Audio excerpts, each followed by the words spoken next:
Hello, welcome to the podcast Bible Wisdom Today. My name is Stan Watkins. The Bible has always been an important foundation for my personal faith, leading me to complete a Bible degree and enter Christian ministry, ultimately going with my wife and family to Europe for 6 years. There I served in the areas of Bible teaching and music. Since returning to the States, I have supported my local church as I have had opportunity, but now I would like a more regular outlet for teaching God's Word. Understanding the Bible is not simply a matter of belief that it is God's Word. The Bible was written long ago in a foreign language within an alien culture using unfamiliar literary styles. Today's Bible student must overcome each of these obstacles. This podcast is for those willing to do the hard work to discover God's wisdom for life today. In our last episode, we began a series of 4 miracle stories, where Jesus demonstrates his power over the forces of nature, the powers of evil, the desperation of disease, and the decisiveness of death. Last time, we saw Jesus still the storm and restore a demon-possessed man to wholeness. He proved that he was the mighty God. He also demonstrated his compassion for the ruined lives around him.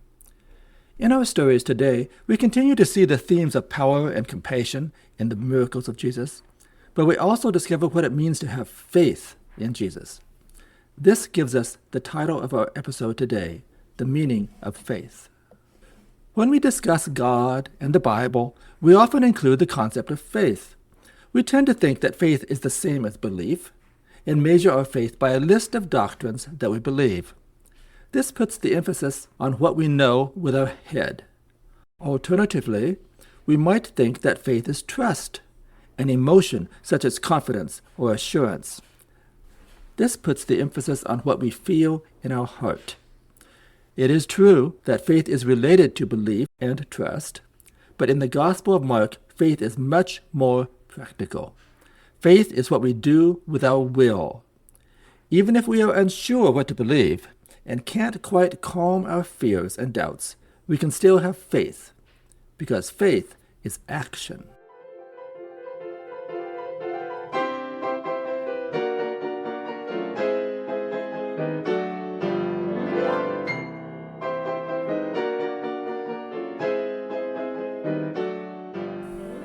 In our last episode, we saw Jesus bring hope to the demon-possessed man in the non-Jewish territory east of Galilee.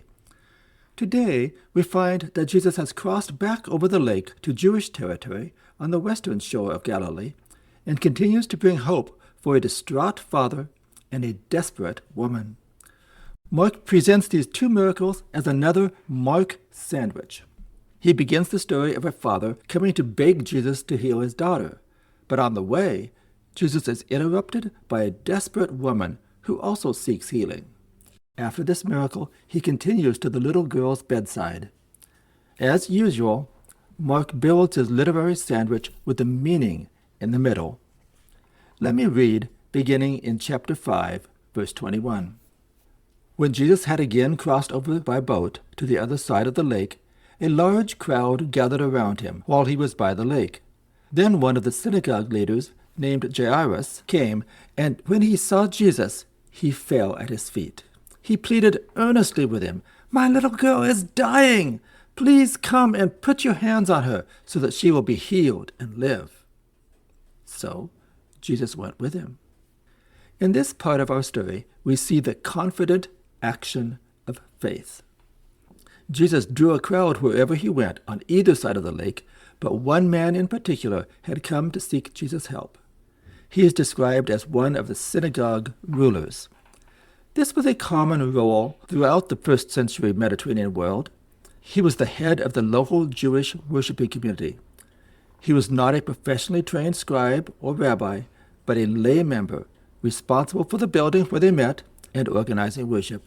Some of his responsibilities included building maintenance and security, procuring scrolls to be used for scripture reading, and arranging the Sabbath worship by designating people to read scripture, pray, and preach. Mark does not usually include proper names, but here he gives the name Jairus. Since this was probably near Peter's hometown of Capernaum, Peter may have known him personally. Mark also may have expected a few readers to recognize that his name means he enlightens, or even he awakens. When he saw Jesus, Jairus fell at his feet and pleaded earnestly with him, "My little daughter is dying." This distraught father fell at Jesus' feet, pleading in front of him. He explained the closeness of her death with the colloquialism, "she is dying," which is similar to our expression, "she is at death's door," or "she is sinking fast." Jairus had heard of Jesus' power, and he had confidence that he could heal his daughter. "Please come and put your hands on her so that she will be healed and live." So Jesus went with him. Jesus entered into the desperation of this father with compassion, again placing supreme value on an individual life. But Jairus was not the only supplicant in the crowd. Now we meet a woman who had also come to Jesus for healing. With Jairus, we see the confident action of faith. But in this woman's story, we see the desperate action of faith. Let me read, beginning with verse 24. A large crowd followed and pressed around him, and a woman was there who had been subject to bleeding for 12 years. She had suffered a great deal under the care of many doctors and had spent all she had. Yet instead of getting better, she grew worse. When she heard about Jesus, she came up behind him in the crowd and touched his cloak, because she thought, "If I just touch his clothes, I will be healed." Immediately her bleeding stopped, and she felt in her body that she was freed from her suffering. We now can begin to see some of the connections between these two stories. Both the people who need a miracle from Jesus are female, and both are nameless. There also are differences between the stories. Jairus was a man of social standing. The woman had been an outsider for 12 years. The woman is both the one who needs healing and the one who seeks Jesus' power, while these roles are divided in the story of Jairus and his daughter. Jairus, a man with position, approaches Jesus face to face, but the woman with no social standing approaches Jesus from behind.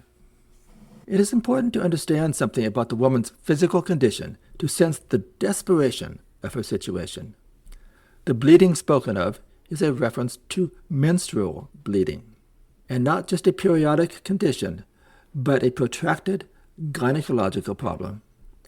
According to Torah law, a woman was ritually impure during her monthly period and for 7 days after. During that time, anyone who came into contact with her would be banished until evening. A menstruating woman was also not allowed into the temple. Now imagine that condition continued for 12 years. No contact with her husband, no contact with her children, no contact with her neighbors or friends, and no public worship. You can understand her desperation to be freed from this life worse than death. Notice how Mark describes the downward trajectory of this woman's extreme anguish.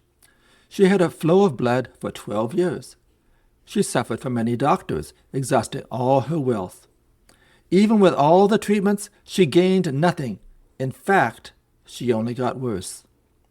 Anyone who reads the description of ancient treatments for uterine hemorrhage can understand why Mark characterized the woman as having suffered much without gaining anything. Mark describes the woman's act of faith with 3 simple verbs. She heard, she came, she touched. Notice that Mark does not explain what was in her mind when she said to herself, "If I just touch his clothes, I will be healed." Was it superstition?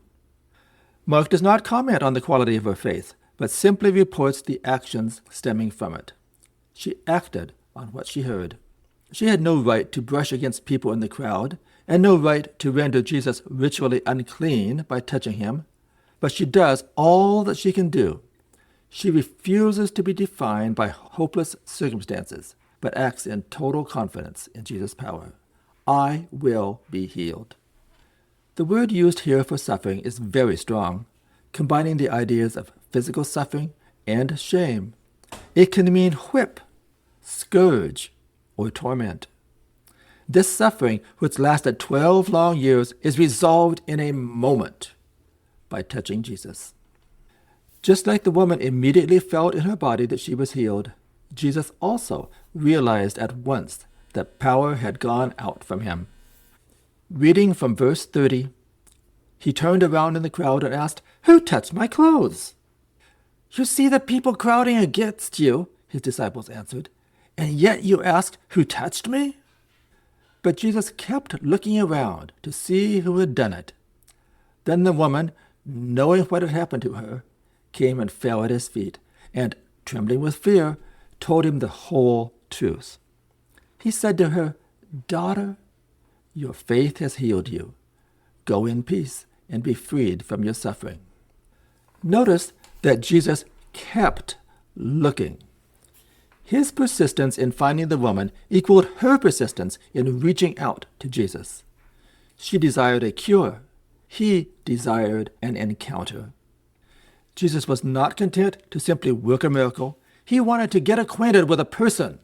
Following Jesus is not simply about getting our needs met, but getting to know Jesus. The unlikelihood of finding one seeker in the large crowd exasperated the disciples, but that only showed that they were more out of touch with Jesus than the woman. When the woman realized that Jesus was not just going to walk on, she fell at his feet, trembling with fear.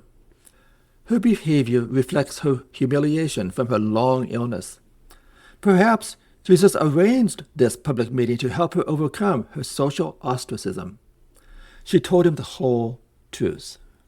What kind of embarrassment and shame must have filled that public account?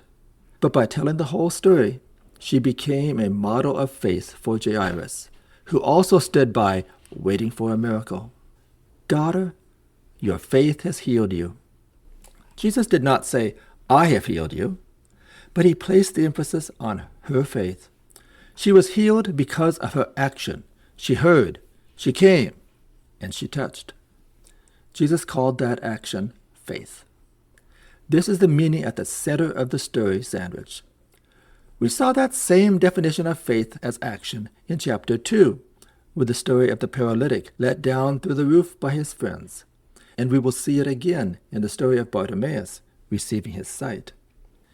We might easily imagine the inner turmoil in the heart of Jairus as he observes this profound example of faith. Oh, it was wonderful that this woman had been cured, but his little girl was near death. There was not a moment to lose, and this other encounter had taken so much precious time. Mark 5:35. While Jesus was still speaking, some people came from the house of Jairus, the synagogue leader. "Your daughter is dead," they said. "Why bother the teacher anymore?" Overhearing what they said, Jesus told him, "Don't be afraid, just believe."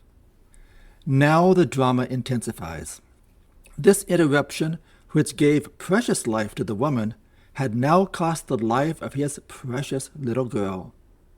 While Jesus was still saying, "Daughter, your faith has healed you," messengers from his house told him, "Your daughter is dead."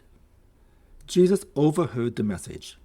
This word can mean simply to overhear something intended for someone else, but it also can mean to ignore, to refuse to listen, or to discount the truth. All those meanings apply here. "Don't be afraid," Jesus said to Jairus. "Just believe." This expression, "just believe," could be translated more literally, "keep on believing." There is no doubt what kind of faith he should have. It is the kind of faith exemplified by the woman, the kind of faith that continues through many failed healings, the kind of faith that continues even when his child has died. The messengers had expressed the hopelessness of the circumstances well. Why bother the teacher anymore? Now Jesus challenges Jairus to keep on believing. This is the unwavering action of faith. The grieving father and the compassionate miracle worker set off for the young girl's bedside. Reading from verse 37, Jesus did not let anyone follow him except Peter, James, and John, the brother of James. When they came to the home of the synagogue leader, Jesus saw a commotion with people crying and wailing loudly. He went in and said to them, "Why all this commotion and wailing? The child is not dead, but asleep." But they laughed at him. Only Jesus' inner circle of disciples are allowed to accompany him. This is the first time we hear of these 3 disciples as Jesus' inner cadre, but it will not be the last. According to Jewish law, it took 3 witnesses to establish a matter in court. Jesus knew what he was going to do, and he brought his own witnesses. When they reached the home, they found a great commotion. The mourners had already arrived. Mourners were a professional guild in first-century Judaism and were required at funerals. A century later, Rabbi Judah, a key leader in the Jewish community of Judea, said, "Even the poorest person in Israel should hire at least 2 flute players and 1 wailing woman." Mourners, usually women, would accompany the bier from the house to the grave, clapping their hands and wailing laments. Jesus had a message for them. The child is not dead, but asleep. Jesus was not denying that she had died, but he also knew that she was on the verge of resurrection. Her current condition was only temporary, like sleep. The professional mourners, however, would not have it. They were hardcore realists. They understood that her death had closed off any possibility of divine help, so they laughed at him. Continuing our reading from verse 40, after he put them all out, he took the child's father and mother and the disciples who were with him and went in where the girl was. He took her by the hand and said to her, "Talitha cum," which means, "Little girl, I say to you, get up." Immediately the girl stood up and began to walk around. She was 12 years old. At this they were completely astonished. He gave strict orders not to let anyone know about this, and told them to give her something to eat. Talitha cum is Aramaic for "little lamb, arise." The fact that Mark translates this into Greek shows that his first readers were not native Hebrew or Aramaic speakers. The Greek translation, little girl, uses a diminutive form for a stately young woman. We might get a better sense with the English colloquialism, little lady. Let's read it that way. Little lady, get up. The effect of the miracle on those who saw it was electrifying. They were ecstatic. The 12-year-old girl stood up, began to walk around, and Jesus instructed that she should be given something to eat. The act of eating proved that the girl was again a real, living person. The fact that the child was 12 years old is significant for her story. In the culture of that day, at 12, she was considered morally responsible for her own choices and of a suitable age to marry. To die just short of that anticipated milestone added additional heartbreak for her parents.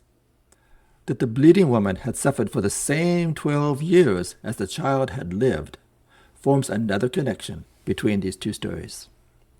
Jesus gave strict orders not to let anyone know about this. This is not the first time Jesus commands secrecy from those who had received his touch. But these circumstances seem particularly odd. The funeral was already in progress, and the mourners had been hired. How could the parents call off the funeral without acknowledging that circumstances had changed? It is an interesting question, but perhaps the mourners had not actually seen the dead child in her bedroom, and the parents could simply confirm what Jesus had said. The child is asleep. If he had allowed Jairus, a synagogue leader, to be his witness, Jesus might have raised an even larger following, but also greater opposition. He knew that he would give his life in death, but it was not yet time. We now see even more commonalities between the 2 stories making up this narrative sandwich. Both the woman and the girl are ritually impure.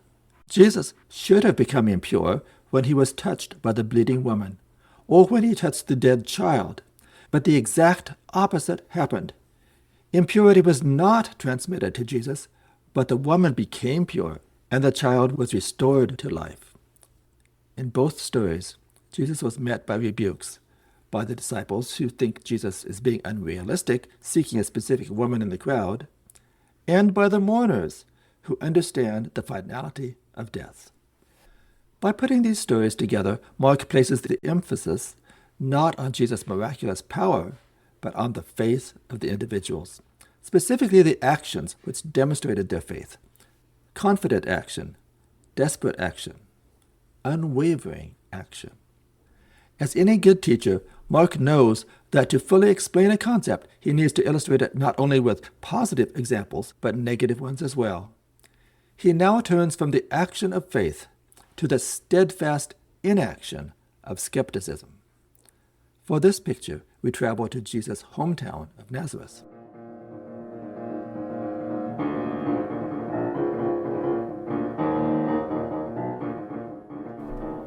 Let's read Mark 6, verses 1 through 6. Jesus left there and went to his hometown, accompanied by his disciples. When the Sabbath came, he began to teach in the synagogue, and many who heard him were amazed. "Where did this man get these things?" they asked. "What's this wisdom that has been given him? What are these remarkable miracles he is performing? Isn't this the carpenter? Isn't this Mary's son and the brother of James, Joseph, Judas, and Simon? Aren't his sisters with us?" And they took offense at him. Jesus said to them, "A prophet is not without honor except in his hometown, among his relatives, and in his own home." He could not do any miracles there, except lay his hands on a few sick people and heal them.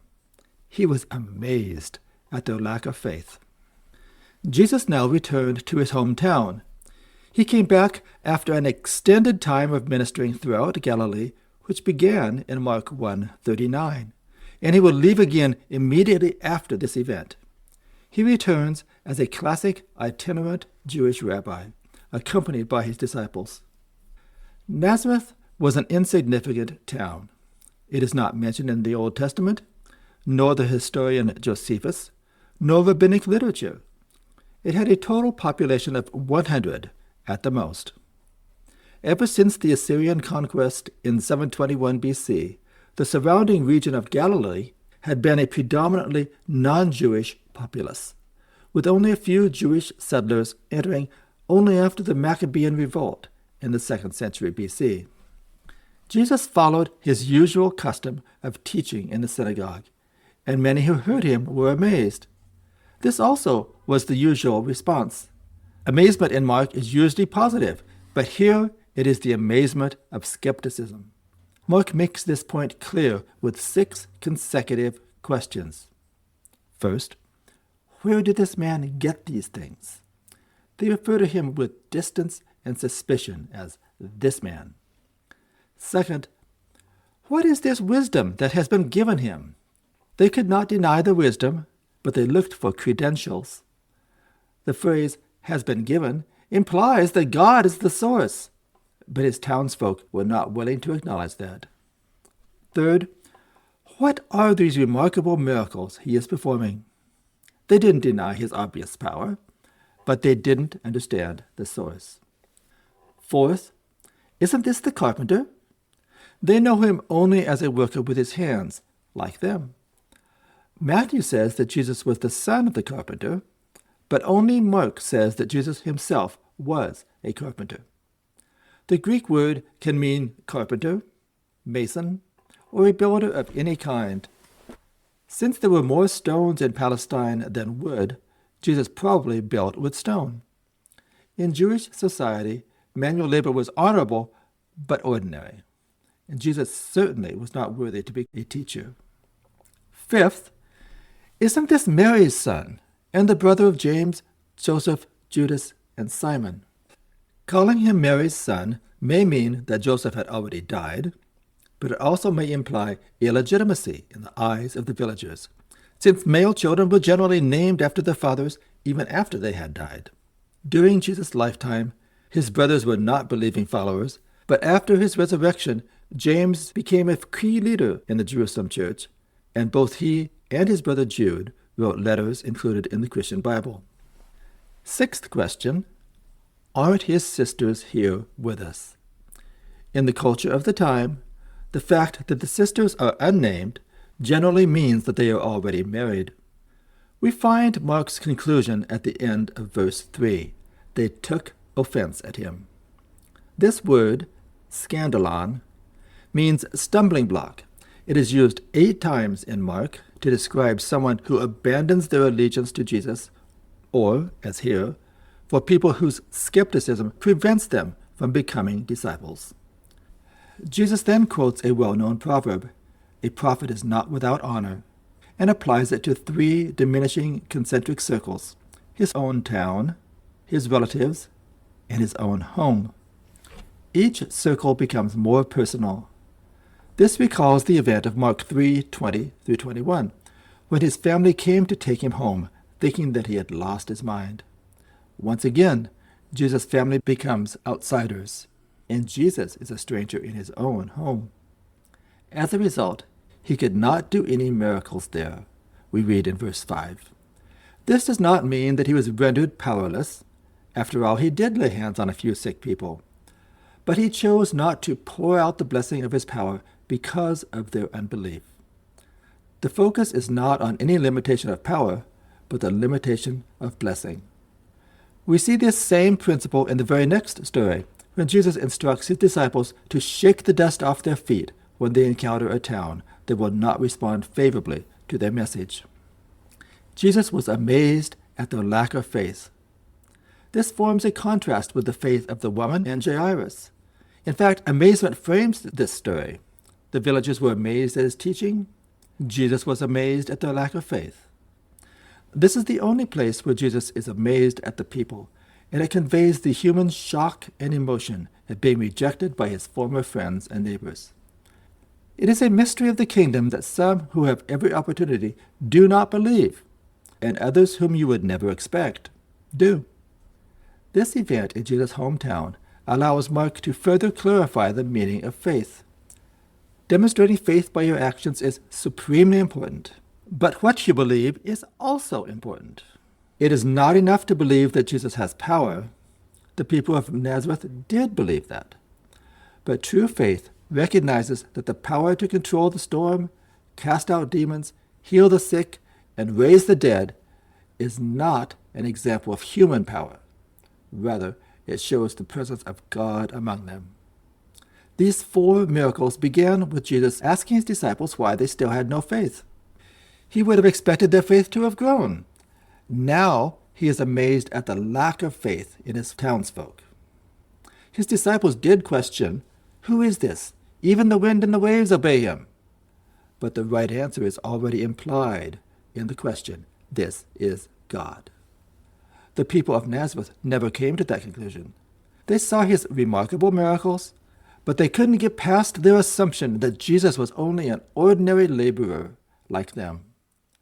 By placing the story of hometown skepticism after the tremendous demonstration of faith by the desperate woman and the distraught father, Mark gives a warning to all his readers, both ancient and modern.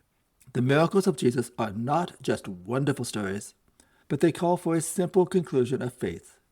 Jesus is God. This faith calls us to action, like the woman who pressed forward to touch Jesus, and the grieving father who continued to accompany Jesus to his daughter's bedside. Like them, we can experience the power of God to heal our own deep pain.